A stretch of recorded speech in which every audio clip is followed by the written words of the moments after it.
जब सुबह होती है तो भैया जब घर में चल रहे थे ना, तो मेरी मामी, मौसी और भैया, मधुर भैया बताते हैं कि भाई साहब जब वो चल रहे थे ना तो उनसे घुंघरू की आवाज आ रही थी।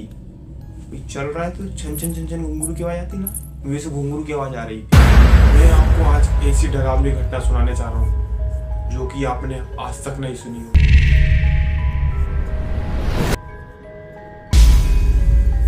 ये कहानी मेरी बड़ी मौसी के छोटे लड़के की है। आप लोग सोच रहे होंगे कि सारी भूती घटनाएं मेरे ही परिवार के साथ क्यों घटी है। तो भाई आप लोग को तो पता ही है कि पहले के समय बहुत ज्यादा भूतिया घटना घटती थी और शायद अभी भी घटती है। तो भाई जैसे आप लोग की आपकी दादी नानी आप लोगों को भूती घटनाएं सुनाती है, वैसे ही मेरी नानी भी मेरे को उनके साथ जो घटी हुई भूती घटनाएं या आसपास के वालों के साथ घटी हुई घटनाएं वो मेरे को भी सुनाई है। तो मैंने सोचा कि मैं जो ये भूती कहानी है सबसे पहले आपको बताई जाए, जो भी मेरे परिवार वालों के साथ घटी है।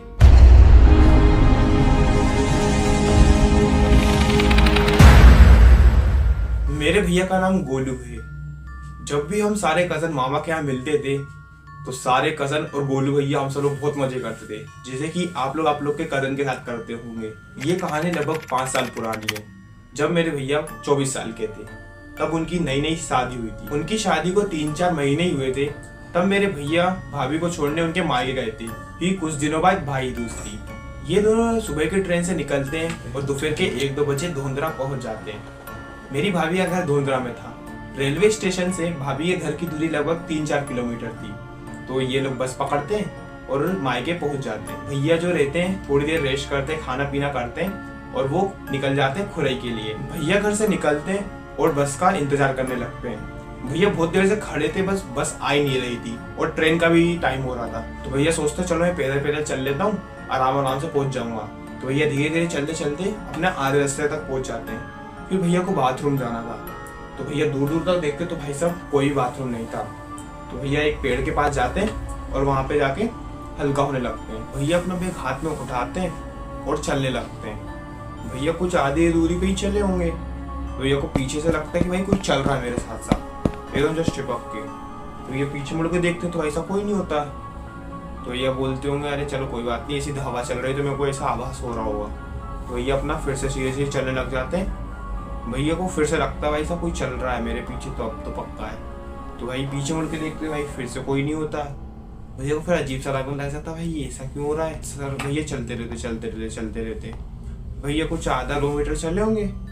भैया को पीछे से आवाज आती है 10 रुपए तो दे दे।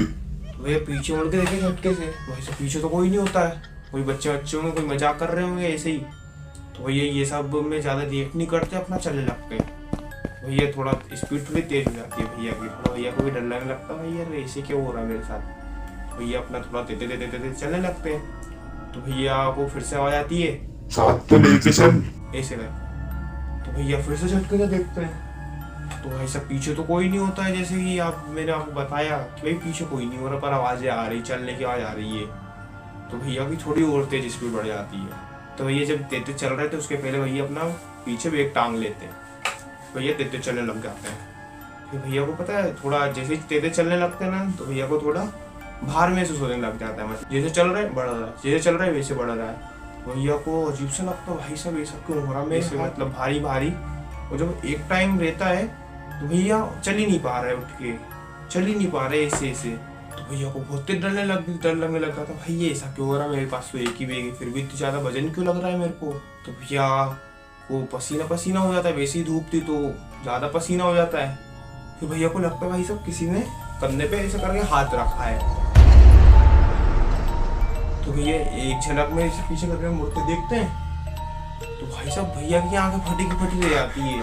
भाई साहब वहां पे उनके जो कंधे पे एक मर्द बैठा हुआ था जिसने माथे के ऊपर लाल बिंदी लगा रखी बड़ी सी, और उसने एक लाल साड़ी पहनी रखी थी और चूड़ी पहन रखी थी, बड़ी लिपस्टिक लगा रखी थी, मेकअप कर रखा है, बड़े बाल थे। मतलब ऐसे पूरा का पूरा एक इंसान जिसने पूरे औरत का भेष कर रखा हो। भाई साहब भैया भी वहीं के वहीं भैया ऐसे होने लग जाते, डर लगने लग जाता भैया, बहुत ज्यादा पसीना हो जाता है भैया। तो भैया को कुछ सोचता नहीं है भाई मैं क्या कहूँगा, ये क्या हो रहा है मेरे साथ। बहुत अकेले थे, सुनसान रोड था तो बहुत ज्यादा डर लगने लग जाता है। तो भैया को पता नहीं क्या सोचता है, भैया को अचानक से भैया हनुमान चालीसा गाने लग जाते हैं। जैसे हनुमान चालीसा गाते हैं ना तो भैया को ऊपर से बाहर हल्का लगने लगता है। तो भैया हनुमान चालीसा गाते गाते गाते गाते बहुत तेज भाई, और रेलवे स्टेशन पहुंच जाते हैं। जब रेलवे स्टेशन पहुंचते तो वहाँ पे एक इंसान रहता है, तो पूछता है अरे भैया क्या हो गया आपको, ऐसा क्यों भाग रहे होगे, ऐसा क्या पसीना आ रहा है आपको? तो बोलता है मेरे को बहुत डर लग रहा है। जो एक इंसान रहता है वो बोलता है भैया को, अरे कोई बात नहीं, अपने देवताओं का भगवान का नाम लेते रहो, अभी ट्रेन आ रही है तो वो ट्रेन नाम में आप बैठ जाना, आपको बीना तक छोड़ देगी। तो भाई भैया वहीं पे बैठे बैठे एकदम कोने के अंदर ऐसे बैठे रहते, भैया को पूरा लाल मुंह लाल पूरी आंखें हो जाती हैं। भैया बैठे रहते हो, वो हनुमान चालीसा गाने लगते, देवताओं के नाम लेने लग जाते, ऐसे होता है। फिर थोड़ी 2-5 मिनट के अंदर अपनी ट्रेन आ जाती है।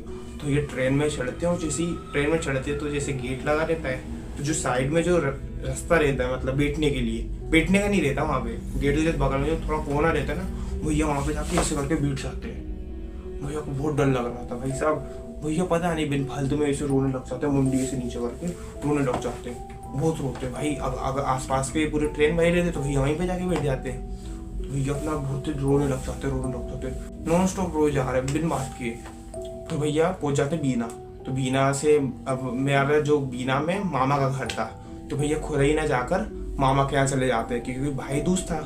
तो भैया सोचते हैं भाई दूज भी हो जाएगी, और बड़ी मौसी जो है हमारी वही भाई दूज के लिए बीना आ रही थी। तो अब जो भैया रहते हैं वो पहुंच जाते हैं अपने मामा के घर पे।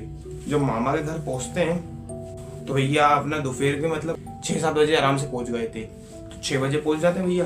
तो भैया ठक ठक आते बहुत तेज। तो गेट खोलने आती है हमारी मामी। तो मामी गेट खोल दी हम। तो फिर भैया मामी बोलती अरे गोलू बेटा आ गए तुम। तो फिर ऐसे करके गोलू भैया बोले लग जाते हड़बड़ा के, मामी वो मेरे को मार देगी, वो मेरे को ऐसा कर रही वैसा करने, और ऐसे करके बहुत डरने लग जाते हैं। तो जैसे ही जो गोलू भैया रहते हैं वो अपने घर के अंदर आ जाते हैं, और उसके बाद उनको बहुत भूख लगती है, बहुत भूख। तो मामी से बोलते मामी भूख लग रही है बहुत तेज। तो मामी अपना जो खाना बना रहता है वो पूरा का पूरा लेकर आ जाती है, भैया को बिठा देती है।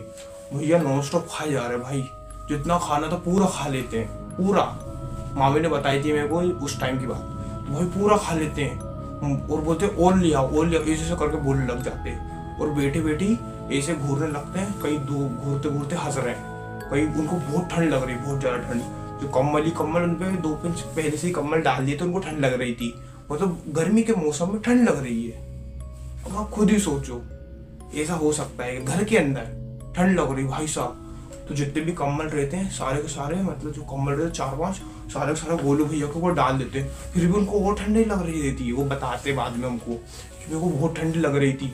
और उसके बाद फिर जो हमारे मामा रहते हैं, तो मामा और नानी थी, तो मामा समझ जाते हैं कि भाई क्या सिस्टम है इसके साथ। तो मामा आते हैं, वो रो रहे होते हैं खाना खाने के बाद कम्बल ओढ़ के बैठे रहते और रो रहे। तो मामा को समझ जाते हैं क्या बात है। तो मामा क्या करते हैं, गोलू भैया को 2 थप्पड़ मार देते हैं, फट। फिर गोलू भैया चुप हो जाते हैं। फिर मामा डांटते क्यों रो रहा है, क्या दिक्कत है तेरे को, क्या हो गया। तो गोलू भैया बोलते मामा मैं नहीं रो रहा, वो मेरे को ऐसे ऐसा हो रहा है, ऐसे पूरी कहानी बताते कि मैं वहां से आ रहा था, मेरे को ऐसा होने लगता है। तो मामा अपना जो भभूत रहती है मंदिर की वो खिला देते हैं, और मामा को थोड़ी बहुत मंत्र आते हैं। तो मामा थोड़ा मंत्र से गोलू भैया को शांत करवा देते हैं, मतलब उनको थोड़ा अच्छा लगने लग जाता है। ये सब होते रात की 10 बज जाती है। सब लोग अपना खाना खाकर सो जाते हैं। भैया को भी नींद आ जाती है, भैया को कुछ नहीं होता, भभूत खिला दी होती है। जब सुबह होती है तो भैया जब घर में चल रहे थे ना, तो मेरी मामी, मौसी और भैया मधुर भैया बताते हैं कि भाई साहब जब वो चल रहे थे ना तो उनसे घुंघरू की आवाज आ रही थी। चल रहा है तो छन छन छन छन घुंघरू की आवाज आती ना, वैसे घुंघरू की आवाज आ रही थी। और वो कहीं कोने में देखते हुए ऐसे हंस भी रहे थे, मतलब एक जगह देख रहे हैं हंस रहा है बिन बात के, देखते देखते हंस रहे हैं एक जगह कोने में। तो ये सब चीजें हो रही थी भैया के साथ। और भैया पता नहीं भाई क्या, भैया ताली बजा रहे थे, कभी ताली बजा दी, कभी चूड़ों की आवाज आ रही है, कभी छन छन आवाज आ रही है। भाई साहब ये सब देख के तो भाई घर वाले भी डर जाते हैं। तो भाई फिर तब तक तो बड़ी मौसी आ जाती हैं। बड़ी मौसी गोलू भैया को लेके चले जाती है खुरई। जब गोलू भैया बताते हैं कि मम्मी मेरे साथ ऐसे हो रहा है, और जब मामा भी बता देते हैं कि इसको झाड़ा फूकी करवाओ, तो मौसी जाती हैं खुरई में एक गुनिया के पास। तो पंडित जी के पास जाते हैं, वो बोलते हैं कि ऐसी सी बात हो रही है कि हमें ऐसा इंसान दिख रहा है कोई इस लड़के को, तो फिर पंडित जी पूछते हैं, भैया को सामने बैठाते हैं, पंडित जी पूछते क्या हो गया, कौन है तू? तो गोलू भैया बोलते हैं मैं गोलू हूँ, गोलू नाम है मेरा। फिर पंडित जी थोड़ा बहुत मंत्र पढ़ते हैं। फिर उसका पंडित जी फिर से पूछते हैं कौन है तू, क्या चाहिए तेरे को, क्यों आ गया इसके अंदर? तो फिर सामने से आवाज आती है, मैं इसके पीछे इसलिए आई हूँ, ये किसने मेरा अपमान करा है। पंडित जी पूछते हैं क्या अपमान कर दिया इसने तेरा? वो तो अपना चुपचाप सीधे अपना रास्ता से आ रहा था, जा रहा था, तेरा क्या बिगाड़ा इसने? तो फिर वो जो किन्नर रहते वो बताते हैं कि इसने मेरी जो कब्र है उस पर टॉयलेट करी है और इसने मेरा अपमान करा है, इसने मेरे को बेइज्जती करी है, तो मैं इसको अब साथ में लेके जाऊंगी और इसको मैं छोड़ूंगी नहीं अब, क्योंकि इसने बहुत ज़्यादा गलत कर दिया मेरे साथ। और इतने ही कह के बोलो ये बेहोश हो जाता। फिर पंडित जी बताते हैं कि इसको सही में कर दूंगा, इसके लिए आपको क्या करना है कि एक थाल बनानी है, उसके अंदर लाल साड़ी, चूड़ियाँ और सिंदूर, जितनी भी सामग्री होती है औरतों वाली, सारी की सारी, मेहंदी का कोन, ये सब का सामान, जहाँ पे गोलू ने जहाँ पे टॉयलेट करी थी ना उधर ही पेड़ के पास रख के आ जाना है, उससे सॉरी कर लेना, माफ़ी मांग लेना है। और जैसी माफ़ी मांगे उसका तुरंत मुड़ना है और पीछे बिल्कुल नहीं देखना, कुछ भी होए पीछे मुड़ के मत देखना, सीधे सीधे अपने आना है और घर चले जाना है ट्रेन में बैठ के, और वो गोलू भैया के हाथ रखवाना था। तो ऐसी पंडित जी बताते हैं, तो ऐसे गोलू भैया करते हैं, पूरा थाल माल करवाते हैं, वो पूरा रख के वहाँ पे आ जाते हैं बढ़िया। फिर भैया तब से मस्त हो जाते हैं, अपना मस्त मगन हो जाते हैं, उनको कुछ नहीं दिखता है ना कुछ होता है, फिर बढ़िया। दोस्तों ये किस्सा सुनाने का मेरा एक मोटिव था कि कहीं भी आप जाएं तो कहीं भी आपको टॉयलेट आए या वॉशरूम जाना रहे तो भाई कभी भी करने से पहले सॉरी मांग लीजिए, मेरे को आपका पता नहीं आप यहाँ पर हैं, मुझे माफ़ कर दीजिए, ऐसे बोल के करें। और हो सके तो भाई ना ही करें, ज़्यादा बढ़िया है, घर पे आके कर ले चैन से।